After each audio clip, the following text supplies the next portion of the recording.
아직도 게임을 그저 놀이로만 보시나요? 인문학적 관점으로 살펴보면 게임 속에 숨어있는 메시지가 보인다고 하는데요. 게임에 대한 오해를 풀고 세대 간극을 좁히는 시간입니다. 해시태그 게임 인문학 이경혁 게임 제너레이션 편집장님과 함께합니다. 어서 오세요. 안녕하세요. 이경혁입니다. 갑자기 또 발음이 안 되네요.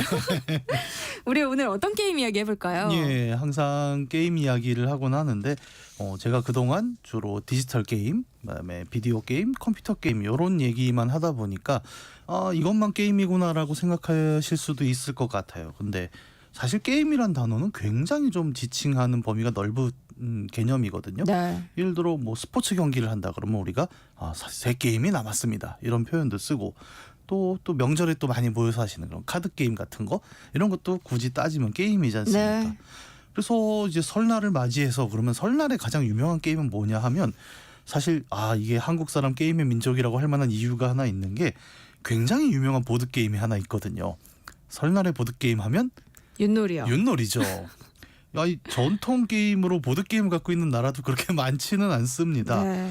그러면 오늘 윷놀이 얘기를 하면 되느냐 했는데 이 얘기는 재미가 없습니다. 왜냐? 윷놀이를 모르는 한국인은 또 없거든요. 그래서 얘기하면 그거 다 아는 얘기다 하실 것 같아서 오늘은 네. 윷놀이를 포함하는 게임의 한 분야로서 보드게임에 관한 이야기를 한번 나눠보고자 합니다. 학창 시절에 보드 게임이 한창 유행이긴 했거든요. 네, 맞아요. 근데 막상 보드 게임이라고 하면 뭘 말하는 거다라고 딱 또 얘기하기는 쉽지 않거든요. 네. 보드 게임이란 정확하게는 뭘 말하는 네. 거예요? 뭐 윷놀이를 보드게임이라고 제가 말씀드렸으니 네. 윷놀이를 기본으로 이제 설명을 하자면 보드라는 건 결국 판을 가리키는 말이지 않습니까? 네. 어떤 판을 갖고 하는 게임이라는 건데 보드 게임의 좀 정확한 규칙이라고 하면 게임을 하는 규칙들이 그 판 안에다 집중되어 있는 경우들을 보통 보드 게임이라고 많이 해요. 윷놀이를 생각하면 정확합니다. 사실 이 게임의 규칙은 대부분 판 안에 적혀 있습니다. 5칸을 가서 방향을 꺾고 한 바퀴 돌면 돌아온다는 걸 판만 봐도 알 수가 있잖아요. 이 판이 가장 중요한 역할을 하는 걸 보통 보드 게임이라고 하는데 네. 다만 꼭 판이 있어야만 보드 게임은 아니에요. 왜냐하면 종류가 워낙 다양하고 많이 이제 굉장히 다양한 형태로 발전해 왔기 때문에 다만 우리가 보통은 게임의 규칙을 좀 한눈에 알 수 있는 하나의 기물은 뭘까라고 했을 때 그 보드 판이 굉장히 중요하게 다뤄지는 경우를 보드 게임이라고 많이 하고요. 판 말고도 카드도 있죠. 게임에 쓰이는 카드, 말, 주사위 등을 이용해서 일정한 규칙에 맞춰서 함께 참가한 사람들이 운과 실력을 가지고 한번 승패를 겨뤄보자 하는 것들을 우리가 보드 게임이라고 부를 수 있겠습니다. 컴퓨터가 필요 없는 게임이잖아요. 네. 역사도 굉장히 오래됐을 것 같은데요. 어때요? 사실 컴퓨터 게임이라는 것만 요즘 보이다 보니까 게임은 컴퓨터로 하는 거야라고 젊은 사람들은 생각합니다만 인간이 놀고 싶은 욕망이라는 게 컴퓨터 이후에 나온 건 아니잖아요. 그래서 굉장히 고대로부터 뭔가 이런 기구들을 사용해서 놀아보자라는 시도들은 오래 이어져 왔는데요. 네. 예를 들어 윷놀이는 언제 시작됐을까요? 이게 그러게요. 네. 이 연구를 굉장히 많은 또 학자들이 하고 있는데 기원을 아주 정확하게 잡기는 어렵다라는 게 현재까지의 학계의 정설이고 뭐 고려 때 처음 나왔다 아니다 신라 때도 유사한 문헌이 발견된다 여러 가지 추론이 이어지고 있는데 2019년 자료를 보면은 전국의 그 암각화라고 하죠. 선사시대 때 뭐 바위에 이렇게 네. 그림 그리는 거 있잖아요. 거기에 윷판 모양들이 전국적으로 발견된 게 있습니다. 그래서 지금 우리가 하는 윷놀이가 아니더라도 아마 비슷한 방식의 게임은 거의 선사시대부터 있었던 거 아니냐 이런 추론들도 나오고 있죠. 근데 생각보다 역사가 더 오래됐네요. 네. 근데 우리 윷놀이와 비슷한 게임이 다른 나라에도 있다면서요. 이게 특히 우리 같은 경우는 그 북방 유목민족하고의 연계성이 가끔 이야기가 되지 않습니까? 그러다 보니까 스키타이 혹은 몽골 이런 이제 북방 유목민족 계통의 놀이들을 좀 살펴보게 되는데 되게 재밌는 놀이들이 있어요. 뭐냐면 나무 막대기 4개를 던져서 거기서 나온 수로 뭐 승패를 가리는 이런 게임들이 있습니다. 그런데 막대기 4개를 설날에 이야기하니까 우리는 사실 이거 윷놀이의 윷 아니야? 라는 생각을 떠올리게 되잖아요. 네. 그리고 이걸 또 이제 계속 기원을 추적해 가다 보면은 사실 세계에서 가장 오래된 보드 게임으로 거론되는 이집트의 세네트라는 게임을 찾을 수가 있는데 이 게임도 윷놀이랑 굉장히 비슷한 면모들을 보여주고 있습니다. 세네트는 어떤 게임이에요? 이거는 고대 이집트에 보면 피라미드 같은 이제 거대한 무덤들이 있는데 발굴하다 보면 여러 유물들이 함께 묻혀 있게 되잖아요. 그때 처음 출토된 보드 게임 유물이에요. 약간 그 네모난 상자각 같은 걸로 돼 있었는데 처음에는 이게 뭔지를 몰랐죠. 뭔가 종교 의식에 쓰는 물건인가 막 이랬는데 결국 최종적으로 연구 결과는 이거는 그냥 놀이용이었다라고 결론이 나왔고 뭐 이집트 파라오 중에 제일 유명한 게 투탕카멘 아니겠습니까?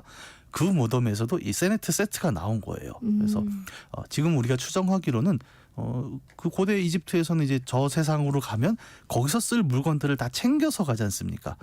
가면 또 심심하다. 그래서 보드 게임도 몇 세트 챙겨놨다라고 우리는 이제 이해를 하고 있는데, 이 세네트 같은 경우에는 출토된 무덤이 한 3,500년 전, 기원전 3,500년 전이니까 지금으로 치면 거의 5,000년 전에 만들어진 게임이라고 하고, 네. 기본적으로는 가로 3칸, 세로 10칸에 직사각형 모양의 보드판이 하나 나오고요.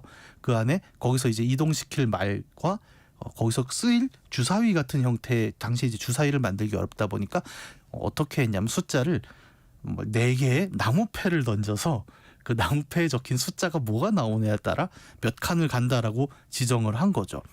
사실 이 판 뒤에 그 이집트 상형 문자로 게임 규칙이 적혀 있었어요. 그래서 이게 이렇게 하는 게임이구나를 발견을 했는데, 이것도 생각해 보면 이거 윷놀이랑 뭔가 비슷한 거 아니야? 네. 그러니까 결국 숫자를 랜덤하게 뽑아서 게임을 해야 되는데 그 방식으로 굉장히 오래된 방식이, 그러니까 4개의 나무판을 던지는 것이었다라는 걸 알게 된 거죠. 이게 굉장히 중요한 게, 게임이라는 건 약간 운의 요소가 있어야 되잖아요. 그냥 실력대로 하면 그거는 맨날 지는 사람은 지고 이기는 사람은 재미가 이기는데, 이 랜덤함을 어떻게 만들까는 생각보다 어려운 일입니다. 우리는 주사위 얘기를 많이 하지만 주사위는 굉장히 높은 공학 기술을 요구하는 게 6면이 동일한 면적을 갖고 동일한 무게를 가져야 되거든요. 이거를 사람이 손으로 만드는 건 생각보다 어려운 일입니다. 네. 그러다 보니까 처음에 주사위도 그 동물의 복사뼈, 그러니까 약간 정육면체형인데 그걸 주워다 만들었는데 또 이 놀이를 하다 보면 싸움이 나는 거예요. 너 맨날 5만 나오는데 어떻게 된 거야? 그러다가 보니까 이제 고대의 기술일수록 윷놀이의 형태에 가까운 방식으로 랜덤 숫자를 뽑는 기술들이 많이 나왔던 거고, 그 흔적이 뭐 이집트의 세네트에도 있고 스키타이의 전통놀이에도 있고 또 우리의 윷놀이에도 남아 있다고 볼 수 있는 거겠죠. 윷놀이 말고도 우리나라에서 이어져 온 보드 게임이 또 있어요? 우리나라가 보드게임 강국입니다. 이게 조선시대에 굉장히 인기를 끌었던 보드게임이 하나가 있는데 네. 바로 승경도놀이라는 게임이 있습니다. 승경도라는 건 뭐냐면 이제 조선시대에 나온 게임인데, 우리가 지지난주쯤에 아마 뱀주사위놀이 이야기를 한번 한 적이 있을 거예요. 네, 했죠. 1번부터 100번까지 칸을 따라 쭉 올라가는 방식인데, 이것도 주사위를 던져서 1부터 뭐 저 끝까지 올라가는 게임인데, 조선시대 게임이다 보니까 어떤 방식이었냐면, 조선시대는 이제 굉장한 관료제 국가였잖아요. 그래서 벼슬을 말단부터 영의정까지 쭉 깔아 놓습니다.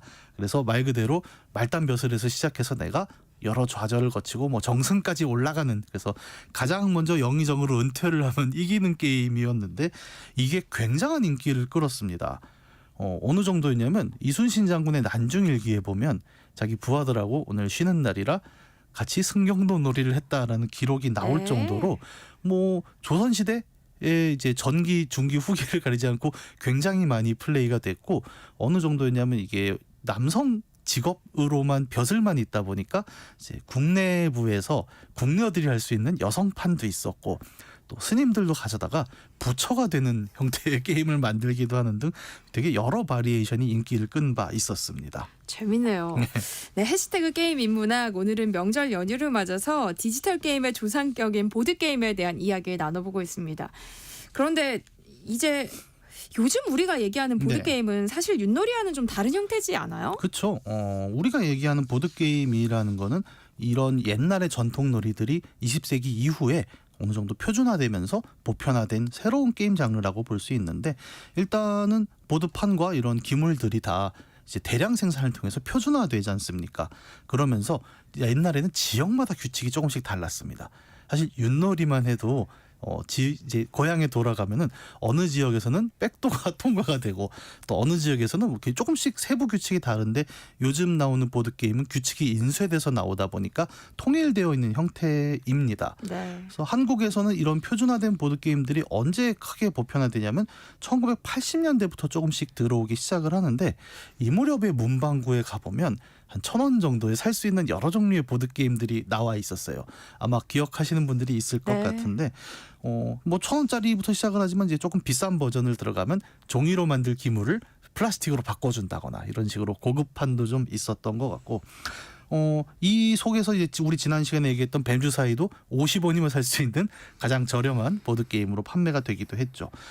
가장 유명한 건 이제 부루마블 같은 게임이었는데 네. 이거는 제일 싼 건 한 1,000원 정도면 살 수 있었고 좀 고급한 5,000원, 10,000원 정도 가면은 벌써 판 자체도 커지고 주사위도 되게 예쁘게 나오는 이런 것들을 볼 수 있었습니다. 부루마블이 제일 유명하긴 했지만 그 당시 이제 유명했던 게임들이 몇 개가 있는데 예를 들어 네. 인생 게임 같은 건 아마 해보신 분들이 많을 거예요. 뭐냐면 처음에 첫 칸은 출생입니다. 그래서 기저귀 차고 태어나서 뭐 학교를 가고 결혼을 하고 중간에 연애 실패하면 또 뒤로 가고 집을 샀다 망하고 막 이러면서 최종적으로 인생의 행복한 꼬린을 하는 걸 노리는 인생 게임 같은 것도 굉장히 히트했고 또 많은 분들 해보셨을 거예요. 추리형 게임들도 있습니다. 이렇게 밀실 같은 보드판을 깔아놓고 살인 도구 그다음에 살인 동기 이런 것들을 유추하면서 추리해주는 이런 게임들이 이 무렵에 엄청 들어오게 되는데요. 뭐 말은 길었지만 사실 이런 얘기하시면 다 이제 똑같이 추억할 수 있는 단 하나의 아이템이라면 방금 말씀드렸던 부루마블이라는 게임이겠죠. 뭐 부루마블은 너무 유명한 국민 게임이잖아요. 네네. 저도 많이 해봤는데 예. 서울을 손에 넣으려고 굉장히 노력했던 기억이 나요. 네, 이 부루마블이 당시를 거의 대표하는 게임인 것 같고 요즘은 약간 복각판들도 많이 나오는 추세인데요. 사실 이 게임의 기본적인 로직은 서구에서 이미 유행했던 모노폴리라는 게임을 가져온 겁니다. 모노폴리라고 하면 우리말로 독점이잖아요. 그래서 원래 이 게임 같은 경우는 그런 어떤 독점 자본주의의 폐해를 알리기 위해서 교육용으로 만든 게임이었는데 폐해가 아니라 막상 해보니까 독점이 매우 재밌었던 거죠. 그래서 사람들이 야 이거 되게 재밌다고 크게 네. 유행을 하게 된 케이스고요. 기본적으로는 세계 일주를 한다라는 테마를 가지고 부동산 투자를 하는 게임이죠. 그래서 비싼 땅에 비싼 건물을 올리면 통행세를 비싸게 받는 것이었는데 특히 한국 부루마블에서는 이제 꼬린지점 바로 앞에 서울이 굉장히 유명했습니다. 게임 속 화폐로 100만 원짜리였는데 걸리면 200만 원을 내야 되거든요. 그래서 근데 거의 걸리면 파산을 하는 상황이다 보니까 사실 전부 이제 서울 먼저 가서 사야지. 맞아요. 누가 서울 사면 절대 걸리면 안 돼. 이게 이 게임의 흥망을 좌우하는 굉장히 중요한 요소이기도 했죠. 그런데 부루마블 이후에는 그렇게 뭐 대중적으로 유명한 보드 게임은 없었던 것 같아요. 사실 그래서 우리가 부루마블만 기억을 하게 되는 건데 네. 그 이후에 열풍이 아예 없었느냐 하면 또 그건 아닌 게 대략 한 2000년대쯤에 들어오면은 한국의 보드게임 열풍이 한번 또 크게 일어나는데 바로 보드게임 카페 시대입니다. 네. 이것도 아마 겪어보셨죠? 대학때요. 그쵸. 아마 비슷할 거예요. 저도 대학가 근처에 많았잖아요. 예, 어느 날부터 갑자기 보드게임 카페라는 게 생기게 되면서 보드게임이라는 형태를 접해보는 인구의 수가 이때 크게 폭증하게 되는 거죠. 아마 당시에 보드게임 카페 분위기를 많이들 기억을 하실 텐데 여기는 이제 윷놀이 같이 이제 단 하나 모두가 알고 있는 그런 규칙이 아니라 굉장히 여러 종의 보드게임을 해야 되잖아요. 그러다 보니까 이걸 다 알고 가는 게 아닙니다. 사실 그냥 인원을 맞춰서 우리 보드게임 카페 가서 놀자 하면 매니저가 있습니다. 거기에. 네. 매니저 네 분이 오시면 이 게임을 해보실 추천드리고요. 한 다음에 세팅을 쫙 깔아주고 규칙을 알려주죠. 근데 이 시스템이 굉장히 유효했던 거죠. 보드게임은 규칙을 모르면 아예 할 수 없잖아요. 근데 그렇죠. 그냥 글자만 써 있는 것 갖고는 원활하게 돌지를 못합니다. 근데 한 마스터가 와서 그거 그렇게 하시는 거 아니고 이렇게 알려주면 굉장히 재밌다는 걸 알게 된 거예요. 그러면서 모든 사람들이 보드게임 카페 굉장히 놀기 좋다 해서 2000년대에 어마어마한 유행이 돌았었습니다. 저도 친구들이랑 네. 보드게임 카페 자주 갔었거든요. 예. 그때는 그게 정말 재밌었어요. 예. 일단 사실 게임에서 제일 재밌는 건 친구들과 함께 뭘 한다는 거거든요. 네. 근데 보드게임 카페는 거기에 딱 맞춰 있었던 게 그냥 내가 사람만 모아가면 뭐 하고 놀지는 거기서 정해주거든요. 세상에 이렇게 편한 게 없습니다. 왜냐하면 또 한국 사람들 그거 있잖아요. 모여서 우리 뭐 하고 놀지? 로 1시간을 떠들 수 있는 사람들인데 네. 그 주제를 딱 잡아주는 마스터들이 있어서 굉장히 의미가 있었고 또 특히 이때는 뭐가 있었냐면 이제 젊은 층들이 모여서 술 먹는 게 굉장히 큰 문화였단 말이에요. 그러니까 우리가 놀이 문화가 그렇게 아주 발달한 나라는 아니었기 때문에. 근데 술을 안 먹고도 우리가 굉장히 재밌게 놀 수 있다. 카페 같은 분위기에서. 이게 굉장히 좀 인기를 끌었었던 거고 네. 이 무렵부터 이제 소위 말하는 요즘 우리가 알고 있는 그런 현대적인 보드 게임들이 굉장히 보편화됩니다. 그러니까 예를 들어 할리갈리 같은 건 이제 네. 요즘의 국민 게임이라고 부를 수 있는 수준이 됐고 뭐 카탄이나 보난자 같은 조금 복잡하고 어려운 규칙의 게임들도 이 무렵에 많은 사람들이 나 그거 할 줄 알아 혹은 해봤어라는 이야기를 하게 되는 계기가 되기도 했죠. 물론 이 열풍이 아주 길게 가진 않았습니다. 한 2010년대 되면 또 그 많은 보드게임 카페들이 어느 순간 확 줄어드는 네. 것도 있었고요. 그렇긴 한데 이제 어쨌든 그 무렵에 경험을 갖고 있는 사람들이 시장에서 소비자가 되면서 보드게임을 만드는 그리고 유통하는 회사들도 많이 늘어났고 이제는 어느 정도 대중문화의 한 부분을 차지하는 정도로 영향력을 발휘할 수 있는 상황이 됐죠. 그래서 어떻게 보면 국내에서 직접 만드는 보드게임들도 많이 늘어났고 또 과거에는 아마 기억하실 거예요. 보드게임 카페에 있는 많은 보드게임들이 영어로 돼 있었던 걸 기억을 하실 겁니다. 왜냐하면 이제 직수입밖에 방법이 네. 없었으니까요. 근데 요즘은 국내에서도 소비자들이 꽤 늘어나다 보니까 국내 보드게임 회사들이 해외판을 정식 라이선스 수입을 한 다음에 번역판을 내서 한글로 된 규칙과 말판으로 게임을 할 수 있는 시대가 열리기도 했습니다. 그래서 어떻게 보면 그 2000년대 그 보드게임 카페 열풍보다 요즘 보드게임 카페를 가보시면 훨씬 더 편하고 다양하고 즐거운 게임을 할 수 있는 환경이 들어오기도 한 거죠. 저는 대학 때 이후로 어떻게 보면 요즘 제일 보드 게임을 많이 하는 것 같아요. 아이랑 하시나요 혹시? 안 하세요? 저희 아이는 많이 커서 이제는 예. 안 좋아하는군요. 그리고 아빠랑 하면 자꾸 지기 때문에 사실 어제도 했어요. 예. 어떤 게임 하셨어요? 아이랑 도블 했고요. 원카드 예. 했고요. 저도 비슷해요. 근데 마지막은 이제 아이의 눈물로 끝나죠. 예. 엄마가 너무 인정사정 없이 이기니까. 근데 이런 보드 게임은 컴퓨터를 사용하는 디지털 게임하고는 어떤 연관성이 있어요? 사실 뭐 그냥 게임이라고 하면 서두에 말씀드린 것처럼 이제 이런 놀이 활동을 다 포함하는 거고 디지털 게임도 결국은 그 보드 게임에서 우리가 손으로 움직이던 활동들을 컴퓨터로 처리한다는 점에서 그냥 놀이라는 규칙에 의한 놀이라는 점에서는 보드 게임과 다를 바는 없습니다. 그런데 이제 컴퓨터가 붙으면서는 소위 말해서 복잡한 계산을 굉장히 방대하고 빠르게 한 번에 처리를 하지 않습니까? 네. 그러면서 디지털 게임이란 거는 보드 게임에서 출발하지만 손으로 우리가 다 처리 못하던 일들을 컴퓨터로 처리하면서 더 놀라운 연산을 해준다는 데서 나오거든요. 예를 들어 오늘날 디지털 게임들은 상당 부분이 원작을 보드 게임으로 삼기도 해요. 예를 들면 이제 옛날 보드 게임 중에 엑시스 앤 알리스라는 게임이 있습니다. 이게 보드 게임 카페 가면 저 구석에 꽂혀 있고 저거 뭐예요? 물어보면 저거 한 판 하는데 12시간 걸려요. 이래서 못 하는 네. 게임인데 이게 실제로 오래 걸리거든요. 그러니까 2차 대전을 베이스로 연합국과 추측국이 전쟁을 하는 게임인데 이거는 초보자의 경우 규칙 배우는데 한 2시간 걸립니다. 그러니까 마스터들도 이거 하지 마세요. 힘들어요. 이렇게 얘기를 하는 게임이고 한 판 하는데 진짜 한 12시간 걸려요. 왜냐하면 이제 다 계산을 하는 거예요. 내가 공격을 했어요. 그러면 얼마만큼의 공격력을 줬어요. 이걸 계산을 하고 다시 배치를 하고 이러는데 이거를 컴퓨터로 돌려버리면 어떻게 되느냐. 우리가 오늘날 보는 그 전략 게임이 되는 거죠. 네. 그러다 보니까 보드 게임보다 더 구체적이고 방대한 이야기를 할 수 있게 되다 보니까 컴퓨터 게임에서는 좀 더 우리가 더 많은 데이터를 가지고 더 다양한 변수들을 낼 수 있는 환경이 되면서 둘은 이제 조금 더 갈라지게 되는 거죠. 반대의 경우는 없어요? 그 반대의 경우가 또 굉장히 많아요. 그러니까 디지털 게임이 아까 말씀드린 대로 방대한 데이터를 갖고 화려한 결과들을 뽑아내지 않습니까? 근데 이렇게 되면 뭐가 문제냐면 우리가 보드 게임을 하는 이유는 사실 그것만은 아니었어요. 뭐 방대한 데이터를 갖고 돌려보자는 혼자서도 할 수 있겠죠. 근데 보드 게임 카페는 어땠습니까?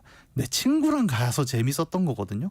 근데 컴퓨터로 돌리면 정말 더 다양한 결과를 볼 수 있어. 하지만 뭐냐? 내 친구랑 하기는 애매하지 않습니까?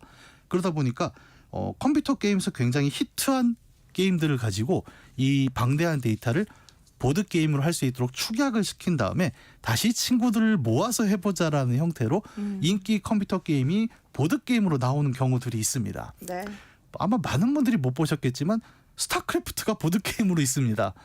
컴퓨터처럼 방대한 연산을 할 수 없지만 말 그대로 모여서 서로 떠들고 싸우면서 할 수 있는 게임으로 나오기도 했고 또 재밌는 거는 이제 부루마블 얘기를 했잖아요. 이 부루마블 같은 경우에는 반대로 모바일로 들어온 경우가 있습니다. 모두의 마블이라는 이름을 아마 들어보셨을 네. 거예요. 이거는 우리가 하던 그 보드게임을 모바일로 옮겨서 너 친구 없어? 그럼 우리가 만들어줄게라고 해서 온라인으로 붙이게 되는 게임이라서 각각 일장일단이 있겠죠. 그러니까 내 친구랑 재밌게 놀 거냐 혹은 친구가 없어도 그냥 누구랑 만나서 재밌게 놀 거냐 이런 것들을 골라 할 수 있는 게 오늘날의 게임 상황입니다. 네. 오늘 설 연휴를 맞아서 보드게임 이야기 해봤는데요. 하루 남았거든요. 연휴가. 가족끼리 모여서 보드게임 하시면서 마무리해보시면 어떨까 싶습니다. 이경호 게임 제너레이션 편집장과 함께했습니다. 고맙습니다. 감사합니다.